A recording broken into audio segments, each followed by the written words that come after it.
Hello friends, my name is Stacy. I'm going to teach you a short few-minute breathing practice useful for first responders to practice out in the field before a shift, at home after a shift to decompress, or even on your way home.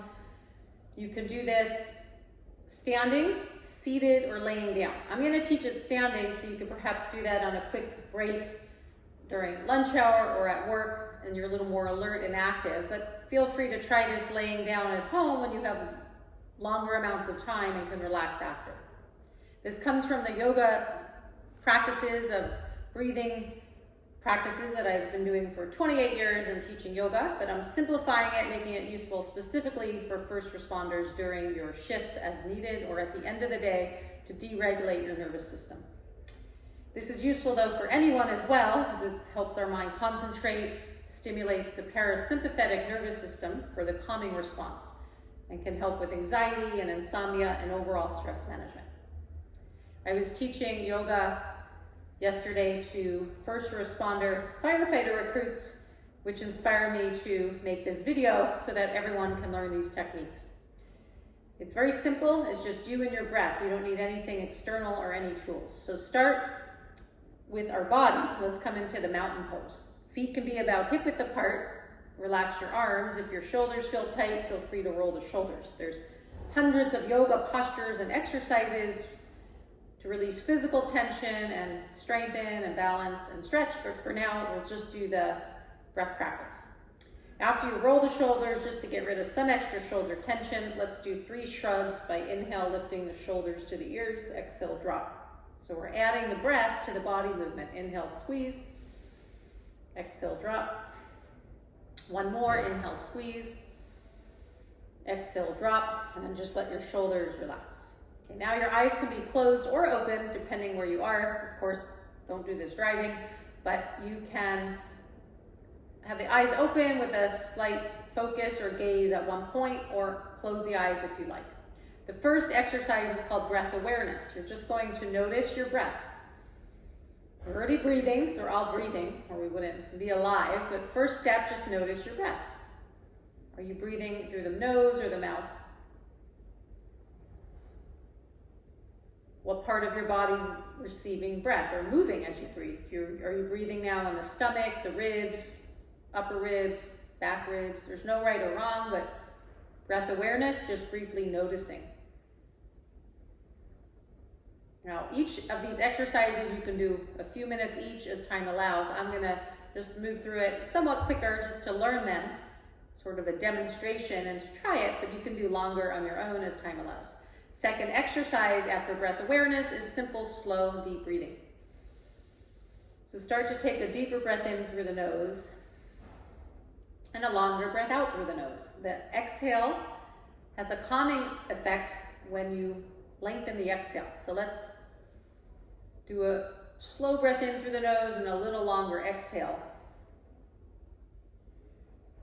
Try that just a few rounds on your own, no strain. Keep the throat relaxed, slow, deep breathing.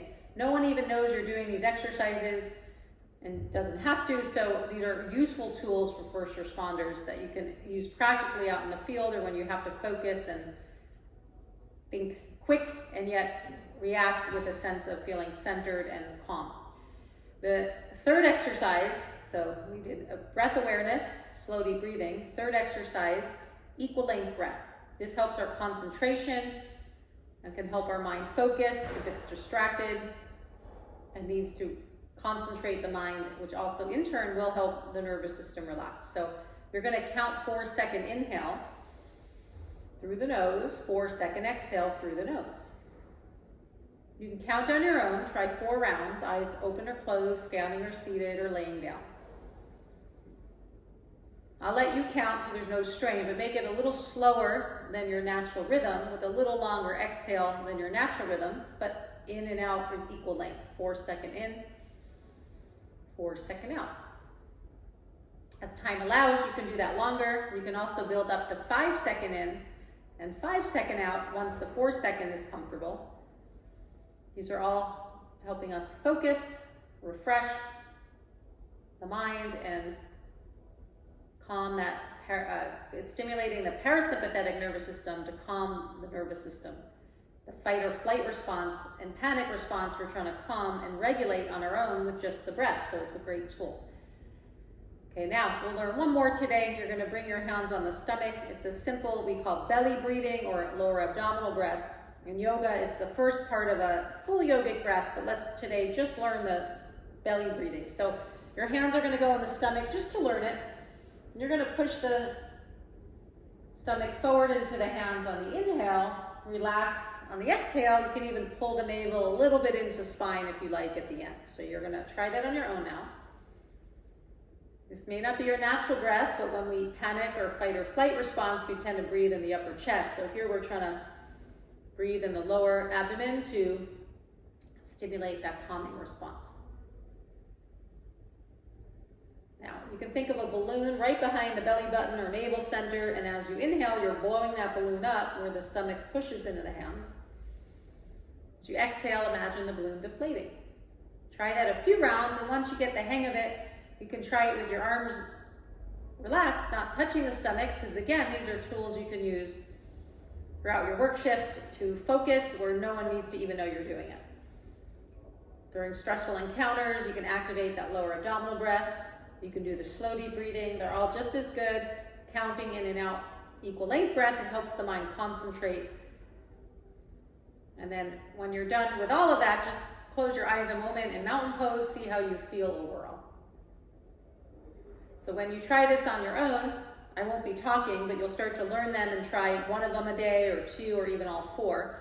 And as you do it on your own, even spend 2 minutes in the morning doing it and then 2 minutes in the evening. You're going to set yourself up for a more focused and calm response to everything externally that's happening in the day, especially during chaotic moments. And in the evening, you can use it to unwind after your shift or decompress at the end of the day.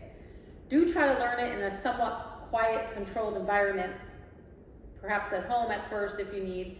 That way you'll have the tool during stressful moments. But during the moments that normally people would want to panic or feel the fight or flight, it's harder to learn in those moments. So try to create a consistent habit, 1 to 3 minutes a day, and then that way you'll have the tools when you need it. I meditate every day and do these breathing practices every day with a few others for 28 years, so I know it works in everyday life, not just for first responders. So I hope you enjoy these simple techniques, and feel free to try it every day for a few days, and then you can connect with me and let me know how it's working. And do try it at least once laying down at home, laying on your back. It's quite an extra relaxing effect. The upright position's a little more way to learn it to be alert, that you need to use it throughout your work shift. But for other reasons, try it at home as well when you have time after, just to relax and not have to reactivate and kind of activate the nervous system again, but keeping that calm response. So I hope you enjoyed. Have a great day.